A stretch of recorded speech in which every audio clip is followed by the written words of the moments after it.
Mesdames, Messieurs, bonjour. Très heureux de vous retrouver ici en direct du Salon de l'Agriculture.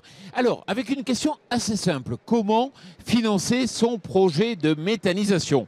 Et je vais avoir le plaisir d'échanger sur cette question avec Yann Gezel. Bonjour Yann. Bonjour. Alors, vous êtes directeur financement énergie environnement au sein de la banque d'affaires, donc Banque Populaire Grand Ouest. Absolument. Alors, ma première question déjà, expliquez-moi, c'est quoi Autochtone Environnement? Alors, Autochtone Environnement, c'est un service dédié au financement des projets, des grands projets énergie renouvelable, environnement, traitement de déchets.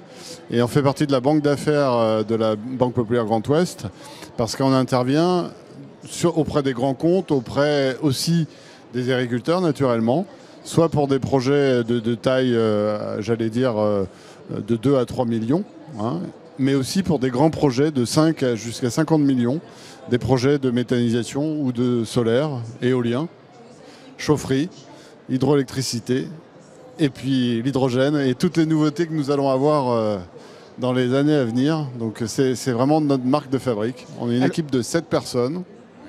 Donc on fait à peu près 500 millions d'engagement sur ce sujet. Alors, donnez-nous peut-être quelques exemples ou types de projets que vous accompagnez.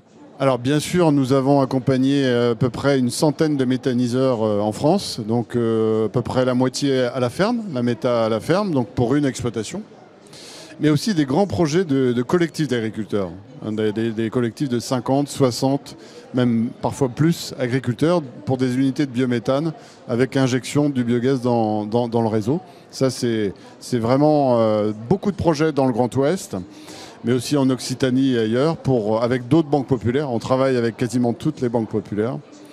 Mais aussi, bien sûr, et ça revient en force en ce moment, beaucoup de projets solaires, photovoltaïques, soit en autoconsommation, soit en revente totale, avec parfois même des grappes de centrales solaires. Et ça, on en a beaucoup en ce moment. Est-ce que vous pouvez nous donner un peu un ordre d'idée? Parce qu'on en parle beaucoup de la hausse du prix des énergies de façon globale. Est-ce que cela a un impact important sur l'économie des méthaniseurs? Alors oui, en effet, c'est pas neutre parce que personne ne s'attendait à cet événement-là. Et comme vous le savez, les méthaniseurs sont très consommateurs d'électricité pour les agitateurs, les moteurs, les pompes, etc. Donc heureusement, par la même occasion, il y a eu quand même une indexation forte du prix du biométhane. Donc ça compense en partie les augmentations de coûts électriques.